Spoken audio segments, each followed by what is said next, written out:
This presentation accompanies the review article and is about the current approaches in retrieval and heart preservation. The presentation will cover a couple of topics, and these are aligned with the article: brief introduction, cold ischemic storage, the current situation, history of organ presentation, normothermic ex-vivo preservation, and donation after circulatory death, and a brief glimpse of future possible solutions and developments. There has been enormous advance throughout the last 2 decades in the treatment of heart failure. However, the prevalence of the disease is still increasing, and long-term circulatory support has not really turned into an alternative to heart transplantation. The factors influencing heart transplantation have pretty much remained the same.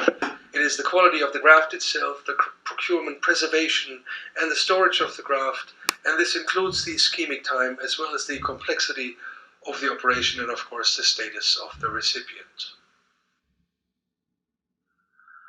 So what has changed over time? A dramatic change was the cold preservation, which was proven to work well and allowed for a longer-term transport in Stanford, and was basically adopted in 1979. Of course, the most dramatic effect was the immunosuppression with cyclosporin, which came of age in 1970 to 1974, then in routine clinical practice. We are now able to monitor and biopsy hearts, and this allows, of course, a lot better control of the immunosuppression and all sorts of other things. And our additional immunomodulatory and anti-infective therapy has become better.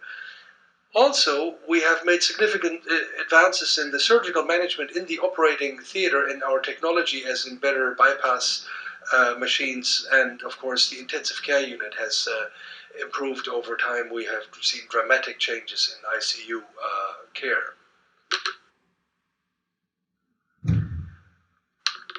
So pertaining to the cold ischemic storage, it allows storage of a graft up to 180 minutes without an increased risk of early graft failure. However, after that time, the incident does increase, so this sets logistical limits, and once you go beyond 4 hours, it becomes actually more dramatic.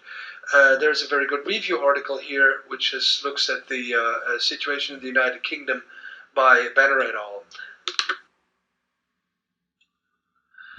Surprisingly, when it comes to heart transplantation, you will see that despite changes in preservation solutions, which have had dramatic impact on the ischemia preservation time, safe time, for instance, in lung transplantation, you will see that the 3-hour time limit has not changed, and we are still pretty much looking at the same numbers.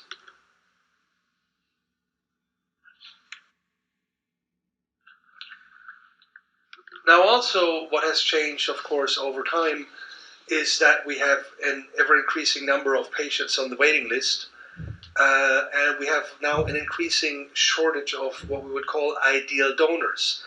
This is mainly due to the change in donor cause of death, which is now usually cerebral hemorrhage versus traumatic cerebral injury, and there's an increasing age of our donors. This is due to a variety of factors.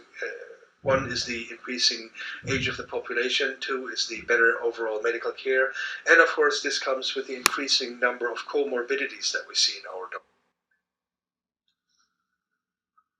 This slide, with data obtained from Spain, illustrates the change in the overall cause of death in donors for cardiac transplantation. And you can clearly see here that trauma, which was more than 50% in 1992, has now decreased to around 15%, whereas the majority of our donors now die of stroke or some other diseases.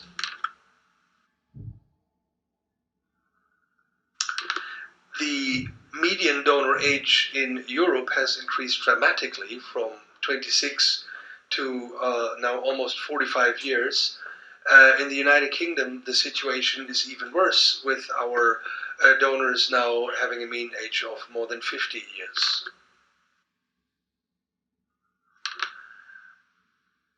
On the recipient side, we see an increasing age of our recipients. The diagnostic weight in this patient group increases significantly with comorbidities, previous surgeries, and other factors.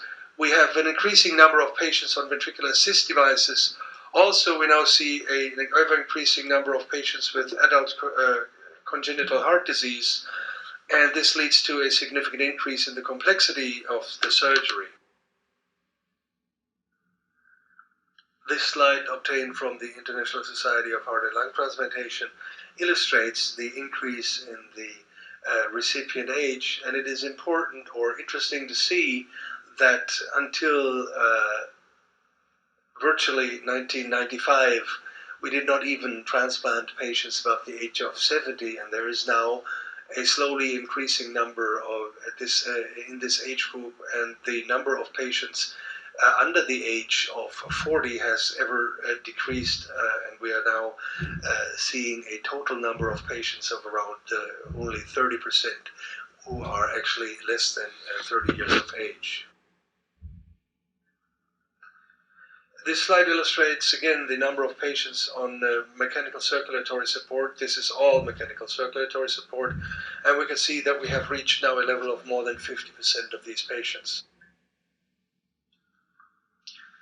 These factors lead to a significantly lower utilization in heart transplantation than in other organs. And when you begin here to look at 100% of the actual DBD donors, 80% of these donors do meet the criteria for heart transplantation, then you can see that the overall yield is only about 25% at the end.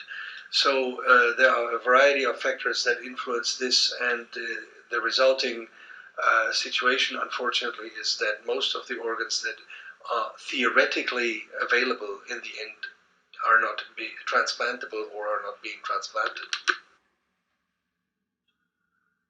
Now, what are the possible solutions to this dilemma? One, of course, would be to have available better solutions for the preservation. Now, that would not dramatically change the situation, but would take off logistical pressures and allow for longer storage and transport times. We could use marginal hearts.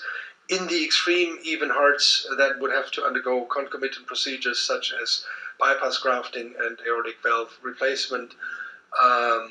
This has been done, but it does come when you cross a certain line at a significantly increased risk. Or we could change the allocation system, and we could match profiles of donors and recipients to increase the number of possible combination. This would replace a system where we allocate organs according to the need of the individual recipient, or for that matter, waiting times. Ex-VIVO perfusion is another option, and this would allow for maybe better assessment, prolonged out-of-body time, and even treatment. And of course, DCD, donors after circulatory death, are now not only a theoretical but a real option. The earliest recording of ex-vivo heart preservation in the literature can be found in the fairy tale The Cold Heart by Wilhelm Hauff.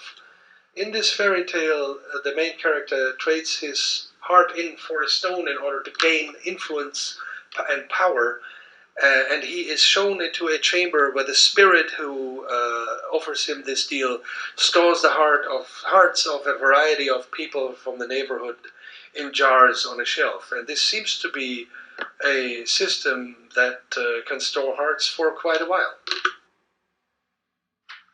When we come to more modern history, then we see the first ex-vivo preservation of an animal heart being performed by Elias Sion, who did this in Leipzig in 1866.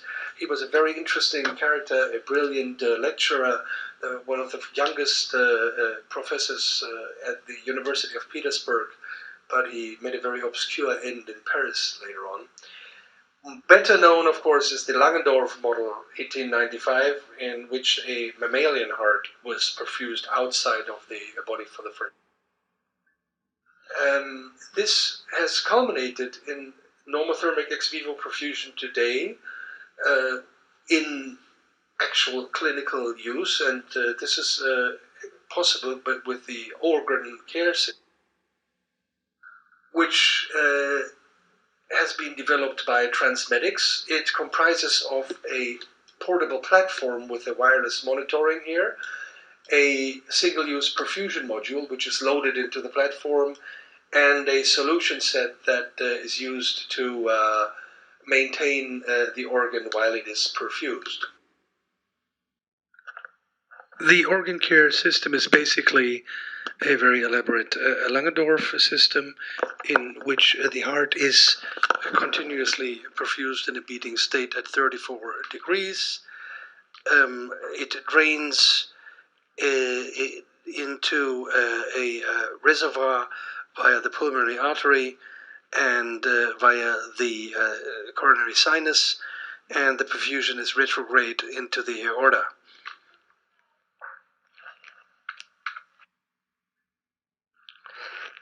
This is a system in action, and you can see here the donor heart perfused in the organ perfusion chamber. The pulmonary artery here is anterior and the aorta is posterior. This is connected, and you see that slight blood loss here, which comes via the right atrium. Here we have the computer monitor, which shows us the pressures, the heart rate, the lactate trends, and the flow rates. This is the infusion system for the nutrient and the controlling infusions, and this over here is the total perfusion one-time use system.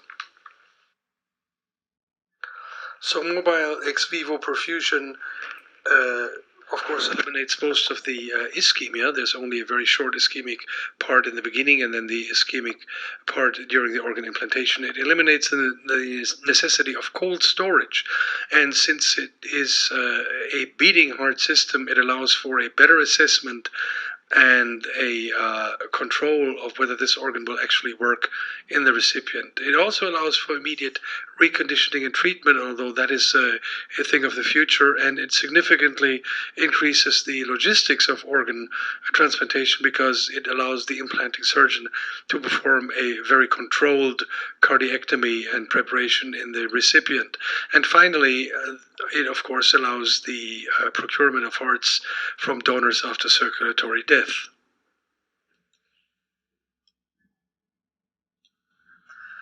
Hearts procured and implanted into the system are assessed via a number of parameters, including optical and manual assessment, maybe even angiography or echocardiography.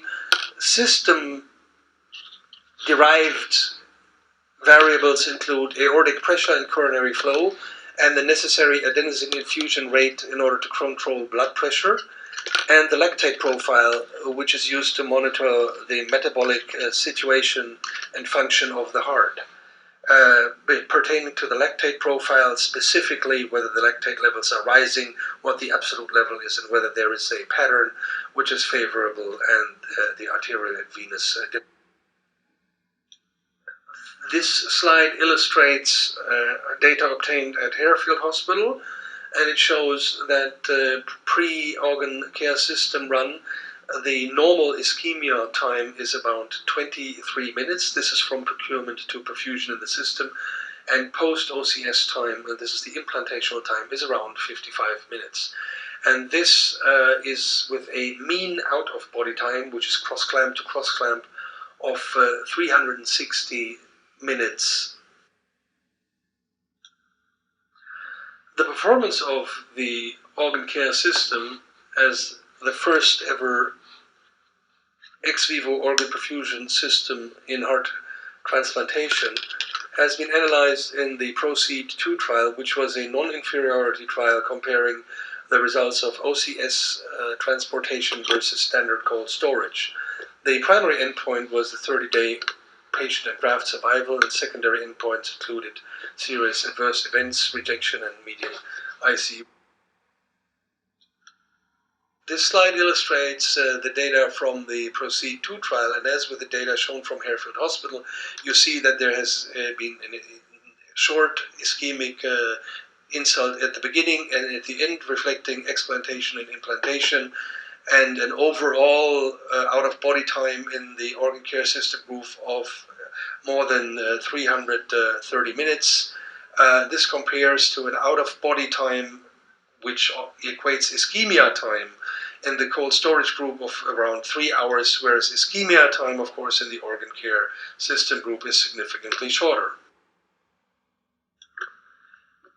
While the result of the PROCEED-2 trial showed that indeed procurement and transport utilizing the organ care system is non-inferior to standard cold storage, the real question is what happens in the real world and extended criteria donors. And here, again, the group from Harefield has shown that you can actually safely transplant hearts with a reduced left ventricular ejection fraction of less than 45, sometimes even less than 35%, significant left ventricular hypertrophy with septal thickness in diastole of up to 17, 18, 19 millimeters, significant time of donor cardiac arrest within 24 hours to the procurement, a very long predicted out-of-body time, which would normally equate to ischemia time, and even palpable coronary artery disease. And you have to remember, this is in the absence of available donor angiography, which is standard in the United States, but non-standard in most of the other countries. Having been introduced into routine clinical practice in a number of hospitals, and indeed having been used then more than 150 times at Harefield Hospital, up to now the advantages of ex-vivo perfusion become clear. The decrease in cold ischemia time, the diminishing constraints of procurement distances and times, and thus it plays an important role in the logistics and the surgical strategy. It even allows for delay of strategy into the daylight hours, which decreases the risks of complications. It allows for assessment and indeed the transplantation of the extended criteria organs. And it does detect occult pathology in a number of cases, for instance, showing high lactate profiles in cases where there was a significant coronary artery stenosis. It does not allow for treatment under the current circumstances, but that may be a thing of the future. The final very exciting development is, of course, donation after circulatory death. And again, you can find a reference in the literature as far back as 1275 in the Legenda Aurea, in which was attributed to Cosmas and Damian, the two saints of medicine, that they transplanted the leg of a deceased black person onto a white recipient. In transplantation, the evolution of the concept of death to allow declaration of death after isolated brain death radically changed the overall and underlying principles. It allowed for cardioplegic arrest in heart transplantation with commencing static cold preservation, which for the first time allowed for distant procurement of these organs and avoided the necessity of transferring donors to the recipient hospital. And that was one of the major factors for allowing heart transplantation to become ubiquitously offered. The numbers of donors after circulatory death, and this is data from Spain here, has increased significantly, and in the United Kingdom they make up almost half of the donors available for organ procurement today. DCD donors usually fall short of the very strict criteria of brain death. They are classified in the Maastricht DCD categories, and for transplantational purposes, we use category 3 and sometimes category 4 donors for procurement of hearts. In the context of heart transplantation, it is of course important to note that the first heart transplant performed in 1967 was indeed a transplant performed with an organ procured from a DCD donor, as this was prior to the brain death definition. And while there were many factors influencing the survival of patients after heart transplantation initially, and indeed the immunosuppression is probably the most important factor, the procurement of DCD hearts and the storage of these organs did play a significant role in the early survival after transplantation. Today, we are looking at more than 60 heart transplants performed worldwide with organs procured from DCD donors. The results are excellent so far. Of course, there are no true long-term results yet, but the first one was performed in Sydney by the group of Kumar Dittal and Peter MacDonald, and the largest number of these transplants has been performed in the United Kingdom to this point. There are two ways of procuring these hearts, and one is the direct procurement, in which the heart is taken directly after cessation of circulation and declaration of death, and reperfused in an organ care system. And the other one includes normothermic regional perfusion in situ with the assessment of the heart in situ in the donor body, and then procurement of that beating heart with an organ care system. DCD heart procurement brings with it, of course, potential problems. The in situ perfusion is ethically and psychologically very challenging. It is more expensive as it necessitates the in situ normothermic regional perfusion. It is more complex. And it has, of course, a potential for cerebral resuscitation. Also, so far, no significant benefit has been shown when compared to the direct procurement method. The direct procurement method may have a potentially longer ischemia at the outset, and it makes, of course, normothermic regional perfusions for other organs potentially more difficult because the heart is procured directly. There is, of course, another problem in the implementation, and that is that the legislation in many countries does not allow for such DCD heart donation. The impact could be enormous, as we are looking at constantly declining numbers of ideal organ donors because of the problems that we have described before, and this could have a significant impact and increase the overall numbers of heart transplantation. The future is, of course, always uncertain, but the development of new perfusion systems, and at this time of this presentation, a new perfusion system which perfuses the non-beating heart in a cooled state, has just been entering clinical practice. Maybe hibernating factors that are protective of a heart stored with a normal standard method, or for that matter, heart cryopreservation may allow us to store hearts for a significantly longer time, maybe assess them differently, and maybe allocate them on a different basis.